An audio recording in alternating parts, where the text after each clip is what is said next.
Brodes Media.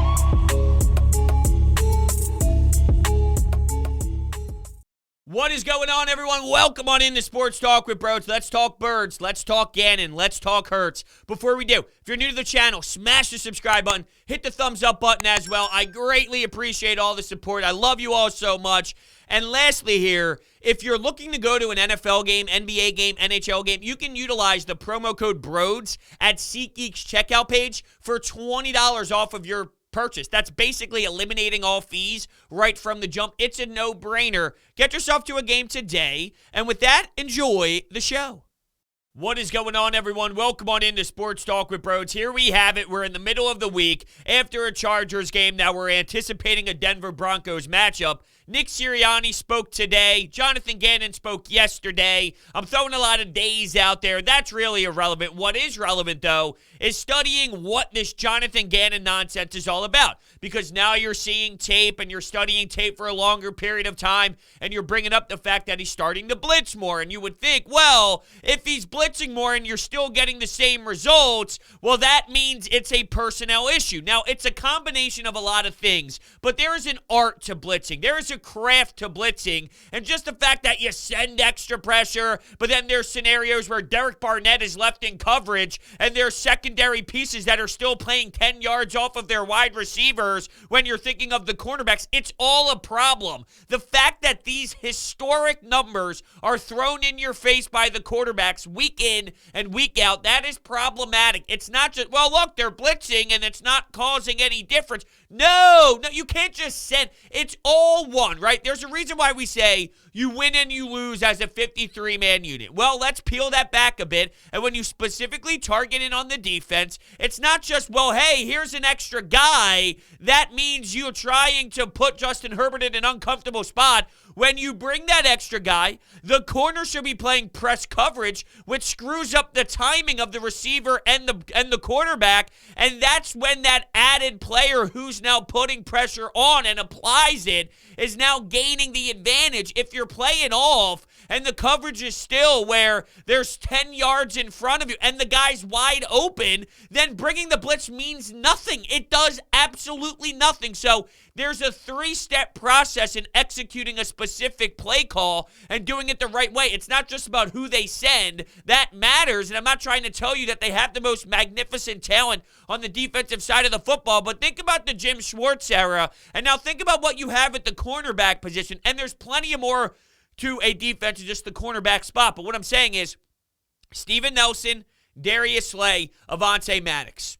You have your two outside guys, and you have your slot corner. Guess what? You can do way more than what you're doing with those three players as cornerbacks. And yeah, you know what? You're not getting a lot of pressure right now. But it's all one. It's all one big picture thing. And that's why I can't live with the people out there that claim, well, he switched things up. He did blitz more. He tried different things. He went to man. Yeah, but look at the numbers. The numbers are telling you exactly what you need to know. Teams are shredding you at an elite, epic pace. This is not a product of you just having the worst talent in the history of the world. We're not dumb. We're not stupid. You want to look through the drafts and say, well, they haven't targeted a defensive player in the first round in X amount of years. I'm with you. I'm not telling you it's been great by any means. But this is a ridiculous amount of 32 of 38. And the one was a spike at the end. And then Derek Carr. It's simple, basic football pitch and catch nonstop every game against these quarterbacks. I'm sorry.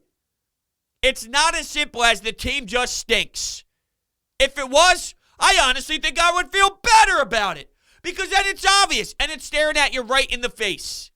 But if you're trying to look with any sort of optimism, the blitz is step one. Now let's fix what's behind the blitz, and then maybe we'll get the result that we're looking for. Maybe that's the tiny little optimism that we should hold on to. Here's another side of optimism if you're looking for growth as a coaching staff. Now, Nick Sirianni spoke today, and he brought this up here.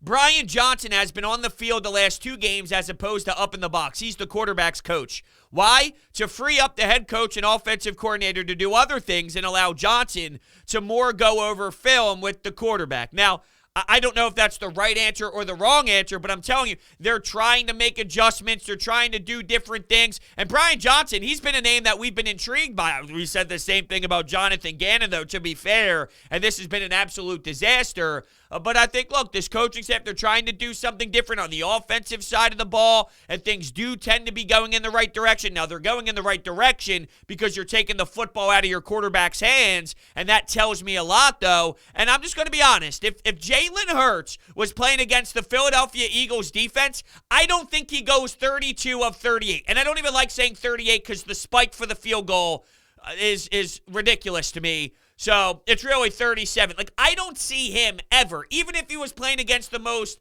passive defense in the history of the world, having the skill set to make the pitch and catch throws consistently like these other quarterbacks are. And to me, that concerns me. I just don't think that would happen. And going back to the blitzing, by the way, 12 blitzes they had, which was like 30% of dropbacks. 8 of those in the first half. And they weren't bringing the same pressure, or at least trying to do the same things on the final drive where they were basically milking out the last 6 minutes of action. And here's what pisses me off so much about it. Why would you let them do that? They're just allowing the other team to take down the entire clock. If you're aggressive and you over pursue and you get burned, at least you get a chance to get the ball back. And then you put the ball in your offense's hands. Like, instead, what the Chargers wanted to do was take away the clock, get into scoring territory, kick a field goal, win the football game, and keep your offense off the field. That's what they wanted to do. And too many times, you're letting the other team do what they want to do. You can make the argument even for the wide receivers. Think about wide receivers getting jammed at the line of scrimmage. Someone like Keenan Allen. I mean, and look, he's a professional. He's a pro's pro. Maybe not utilizing him as the best example. But if it's someone else, the fact that you jam them at the line of scrimmage, you make it uncomfortable for them. There's a timing mechanism here where the quarterback, 3-step drop. Is he there? Oh, we got jammed at the line of scrimmage. But now, because they don't play that way, and Steven Nelson on a 3rd and 6 is playing 10 yards off, having all that room in front of him, there's no worry about timing. I heard Jason Avant say this on the Q&A show, which is a part of the Inside the Birds platform. You should absolutely check that out. And he's talking about, from experience, you start breaking your routes differently when you know someone's in your face, when you know someone's in your grill. Because now you're thinking about it at the line of scrimmage. It's way too basic. It's way too simple. Stop telling me that, well, he's changing some things around. That just means it's the personnel. It's not that simple. Dive deeper. Whatever he's changing around is still extremely flawed because he's so worried about getting beat consistently, and he's not worried about, I guess, apparently, allowing the other team not to punt. You know how hard that is to do? Do you know how ridiculous this completion percentage is? I mean, it's so simple. For the ones out there really trying to justify this not being Gannon, use your damn brain. And there are some out there that feel that way. Use your brain. These numbers that the quarterbacks are putting out there week in and week out is so impossible to do consistently, even against teams that have zero talent on the defensive side of the ball. It's amazing to me. Now, there's some other things that were thrown around today. Darius Slay spoke. Some play calls require cornerbacks to play press or off coverage. Some calls the cornerbacks decide on their own. It's not always the defensive coordinator's decision when a quarterback decides to play up or play off. Some quarterbacks who lack top-end speed prefer the cushion. Slay likes to play press. Well, here's my problem with that. As a coaching staff, if you see that some of these players are playing so soft and you're getting annihilated the way that you are, you have to step in to stop it. And here's Jonathan Gannon afterwards say, yeah, it starts with me. We got to change some things. Well, you guys keep saying that. You all keep saying that. Nick Sirianni, how many times does he say, my name is on this product? Whether it's offense or defense, my name is on this product. You keep saying that. but nothing is legitimately changing. And we've heard you speak before, Nick, about going into the defensive side of the room and peeking your head in. I mean, I'm not buying it. I'm not buying that he has any sort of say on what's happened on the defensive side. And that's a problem. That's problematic because these results are impossible. Now, here's Teddy Bridgewater this week. You're in Denver. If Teddy Bridgewater just rips you over and over and over again and crushes you, oh, man, are you serious? It's ridiculous. It really is. No one's saying you have to play a perfect brand of football knowing that there are holes. Look, I like TJ Edwards, and he's playing strong, and he's meeting guys downhill, and this team has played better when it comes to stopping the run as of late. That is an area that they did get better at. I like what he's doing. I do. TJ Edwards is proving himself. Now, I don't want to take this too far. There are some that now believe that he's your answer at linebacker. No, he's not that style, but based off of how poor it's been, yeah, this is becoming more serviceable and more something that at least maybe hold their own for a little bit of time here. I like what TJ Edwards brought. It's not about demanding this defense to be excellent and never getting beat. But death by 1,000 paper cuts is one of the most softest mentalities I've ever seen in my life. This is one of the worst game plans week in and week out in the NFL that I've ever seen in my life. It's not just about blitzing. See, he's blitzing. No. It's a team unit. And right now, defensively, missed coverages. It looks like they're all over the map. It doesn't look like they're one. They're one together with that defense. It doesn't.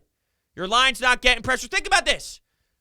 With all that blitzing that you did, which, I mean, I'm not blowing this out of proportion, but more than you normally do, still not getting to the quarterback. Doesn't that tell you something? You still can't get to the quarterback. He's still beating you so easily. You're not doing something right. You're not. It's not just the personnel stinks. I wish it was, because then it's an easier fix. Now it's personnel and coach. So this brings up more issues for me, and it's concerning because he's not changing. We're double digits now in weeks. They're 3-6. We're rolling into week 10, and it's the same.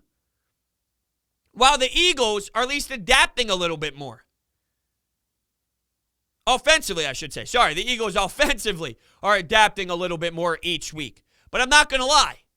When I see, and you know, this cracks me up, right? Everyone wanted balance. We need to balance more. They are the farthest thing from balance. They're just running the ball more than passing the ball now, and everyone's satisfied. Well, why are they satisfied? Because the ball is not in the quarterback's hands, who Jalen Hurts is not the best in that area. He made some strong throws. I'm not downplaying that. Devontae Smith, he found Devontae Smith a lot. But we have a problem because the only guys that seem to do anything in the passing game right now is Devontae Smith and Dallas Goedert. And you were going up against a secondary that you should be able to do more against. So Quez Watkins, I like him a lot. I think he needs to show more versatility in the route running tree other than just the straight burner. That's something that's going to take some time. And Jalen Reagor, it's extremely disappointing that he can't do anything whatsoever.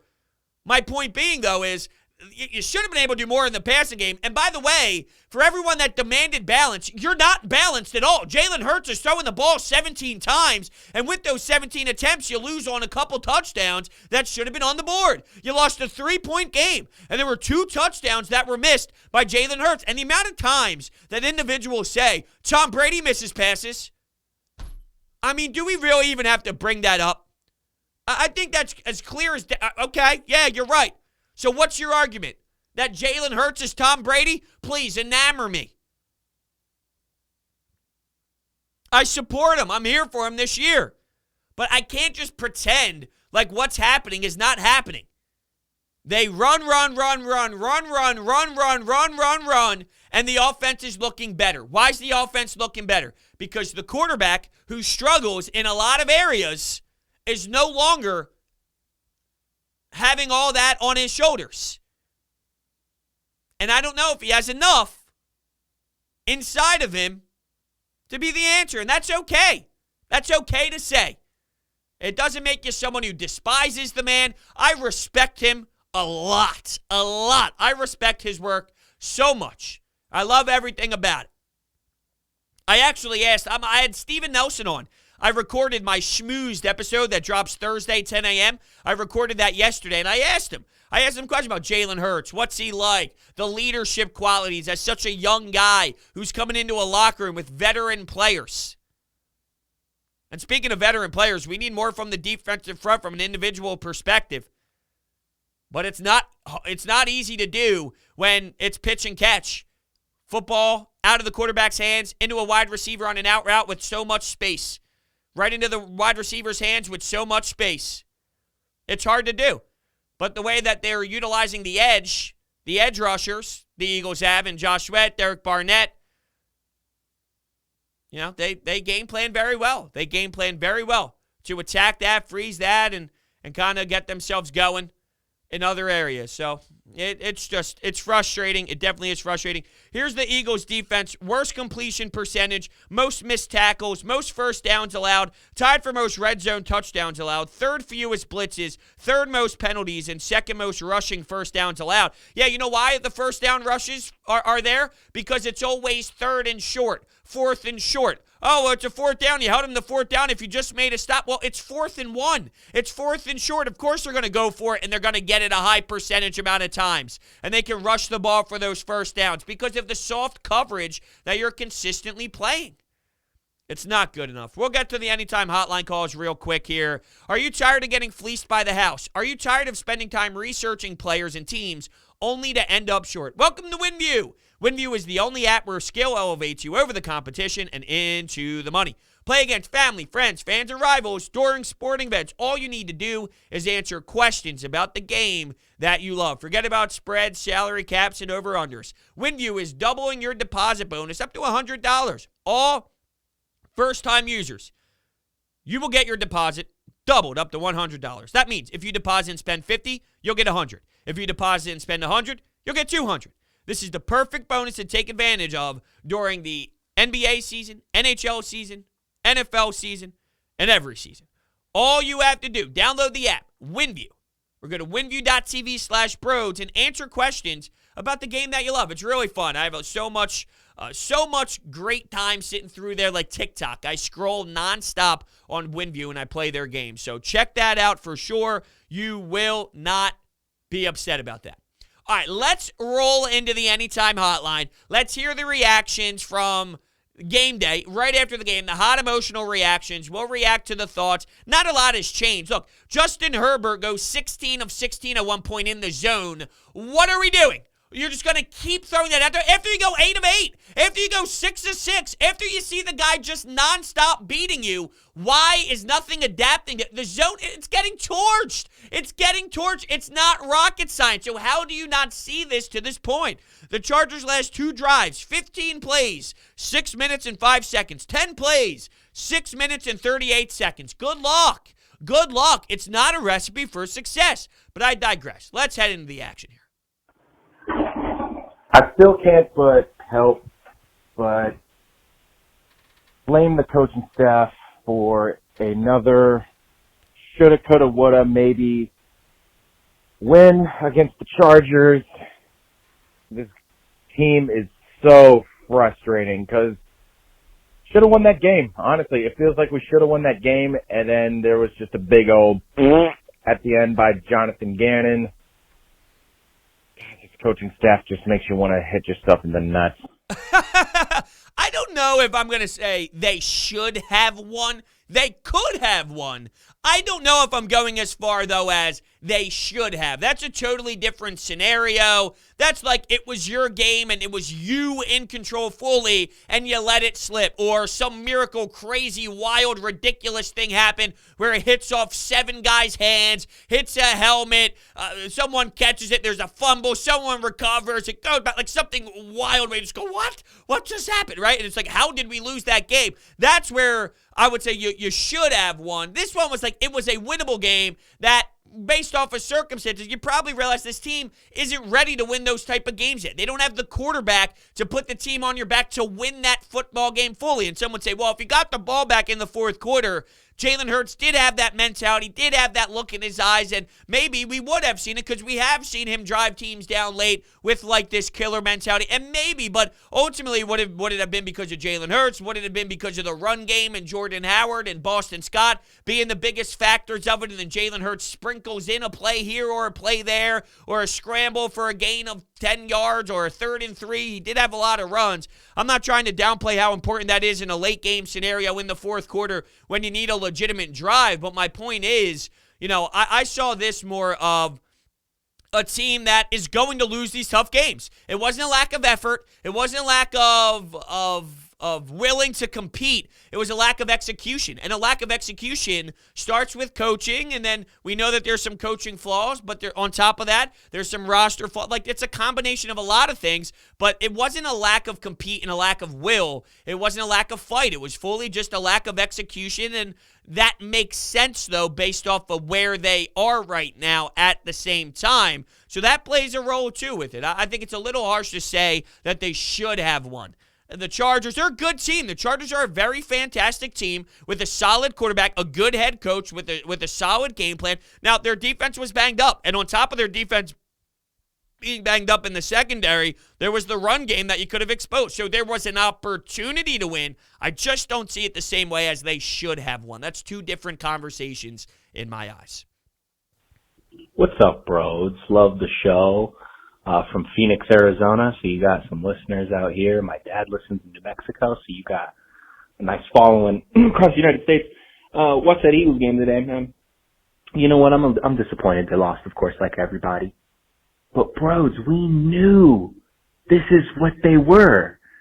Who told you that the Eagles were going to be good this year? I mean, I never thought that they were going to be good. I still think they're a 6 or 7 win team. I mean, I think we all kind of got on the Hurts bandwagon, and we all thought that he was going to be a little bit better than what he is, but he's not, man. He's not. This is not a good football team. I don't know. I guess they're meeting my expectations, that's for sure. Well, I think, first off, thank you so much for the support and all the kind words early on, the family and all tuning in. That's awesome. Thank you so much. I guess in terms of, yeah, you're right. This is. I expected more from the defensive coordinator. I expected more out of this defense, and that's where the frustration really lies, as you can tell throughout the first 20 minutes of this. That's where I'm losing my damn mind and losing my cool, because that's a fixable thing. That's not well, you just don't have the talent. No, that's a fixable. The scheme is the number one issue right now, and that is something that should change and that needs to keep being worked on. That is a fixable issue that's where the frustration lies. I think that's I just randomly hit the calls, and the fact that played out perfectly right before the previous one. You're right. They probably should have lost that game. It probably makes sense that they lost this game. I'm not like pitchforking ready to rage here or have like these riots because they lost the football game in South Philadelphia, which they haven't won a game at the Lincoln so damn long, it seems, which is ridiculous. It's more about what needs to happen isn't happening. It is not happening, and what we're looking at to be fixed can happen in-house right now. Right now. Not at the draft, not after free agency, not when you look at the salary cap stuff. Right now, Jonathan Gannon and Nick Sirianni have the ability to succeed more than what they have shown, and that's where so they could still lose this game, but the defense has a different effort, and they still fall, but we can at least, because right now, are we mad at the offense? Absolutely not. We're not mad at the offense. If we could have the similar scenario where we're not mad at the offensive game plan, we're not mad at the defensive game plan because it logically makes sense, but then you lose because your personnel, that's an easier pill to swallow than each week quarterbacks throwing at this 85, 88, 90% completion percentage. Teams don't do that. Go look around the league each week, dive through all the teams, all the quarterbacks, all the weeks, and let me know who is doing this against what team every single damn week. It doesn't happen. So that's where the boiling is occurring. Let's take another. Brodes, dude, look, credit to Sirianni for establishing the run game. Shout out to Jordan Howard. Shout out to Boston Scott. But the Chargers were simply a better team.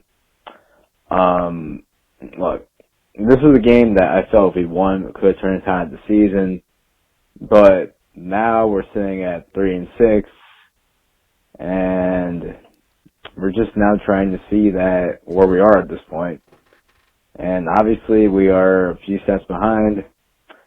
Jalen Hurts isn't our quarterback. Yeah, dude, I don't know what to say. Well, it's going to be difficult because we're going to be fooled a bit on if they beat the Jets, if they beat the Giants, even though the Giants ended up taking down the Raiders. You have winnable teams, and maybe it changes the perspective and it changes the idea because here's what, let's say Gannon stays the same, but it works against Washington. It works against Daniel Jones, and the Eagles come up victorious. We're going to be so far removed from all the issues against great quarterbacks, and then the Dallas game, it'll be the end of the year. They won't even play anybody. Dak had a rough game against the Broncos. Who the hell saw that blowout happening? My point, though, is, if nothing changes, but it works against Daniel Jones and nonsense, but then it gets just destroyed the way that it has against everybody else, we can't forget what it looked like against the better quarterbacks in this league. We can't be satisfied with just beating the Giants. And I look right now, small window, yes, but the idea of Jonathan Gannon isn't going anywhere. This is what he believes in. This is what he goes into each week thinking. I'm so soft. I'm so scared. I never want to get beat over the top. So if we get scored on, fine by me. Just take 10 minutes off the clock first so then we can screw the rest of our team and screw the rest of our offense and then screw our defensive players who's out there nonstop trying to figure this out. Like that's problematic. That's problematic. So I'm just saying, because you're like, well, where are we? We're 3-6. We're a few steps behind. There's an opportunity here to win some games, but don't be fooled. Keep it in comparison here to what is needed to be remembered. That's something that I think is very crucial, 1,000% for where this Eagles team is. And that's just honestly where I'm at. So with that being said, I'm going to shut things down here. I love you guys all so much. Thank you for hanging out with me today here on Sports Talk with Brodes, and I will see you next time.